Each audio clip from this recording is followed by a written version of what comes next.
Andhra Pradesh legislatures క్రీడా మహోత్సవం ఆటవిడుపు కార్యక్రమం 3 రోజులుగా ఈరోజు చాలా అద్భుతంగా ప్రతి ఒక్కరూ కూడా ఈరోజు ఎమ్మెల్యేలు కానీ ఎమ్మెల్సీలు కానీ ప్రజాప్రతినిధులు అందరూ కూడా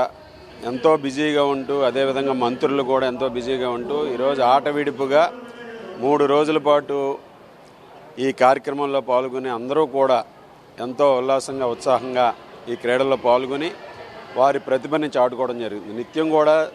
దైనందిన జీవితంలో నిత్యం ప్రజా సమస్యలతోనూ అదేవిధంగా ప్రజా సమస్యల పరిష్కారానికి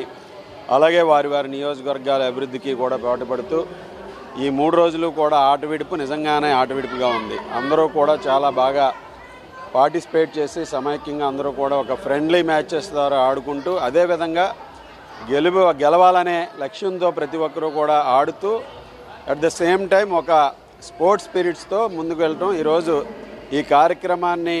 గతంలో ఉన్నటువంటి సాంప్రదాయాలను పునరుద్ధరించి ఈరోజు స్పీకర్ గారు అయ్యన్న పాత్రుడు గారు ఈ కార్యక్రమానికి 2వ సంవత్సరం కూడా నాంది పలికి ఈరోజు 2వ సంవత్సరం కూడా నిర్వహిస్తూ గత సంవత్సరం చేశారు. అనేక ఉమ్మడి కొత్త ఆంధ్రప్రదేశ్ రాష్ట్రంలో మొట్టమొదటిసారిగా ఈ 2 రోజులు కూడా ఈ కార్యక్రమం 2 సంవత్సరాలు కూడా జరిగి 3 రోజుల పాటు ఇది అందరికీ కూడా వారిలో ఉన్నటువంటి ప్రతిని మరలా పునఃప్రదర్శించడానికి ఒక వేదికగా అవకాశం ఏర్పడింది. దీనికి సంబంధించి శాప్ కానీ అధికారులు కానీ శాప్ చైర్మన్ గారు అలాగే మినిస్టర్ గారు స్పోర్ట్స్ మినిస్టర్ గారు ముఖ్యమంత్రి చంద్రబాబు నాయుడు గారు అలాగే లోకేష్ గారు పవన్ కళ్యాణ్ గారు అందరూ కూడా ఈరోజు ఈ స్పోర్ట్స్ మీట్కి వారు ఫుల్ సపోర్ట్ చేసి అందరినీ కూడా పార్టిసిపేట్ చేసే విధంగా కూడా ఎంకరేజ్ చేయడం చాలా సంతోషంగా ఉందని ఈ సందర్భంగా తెలియజేసుకుంటాం.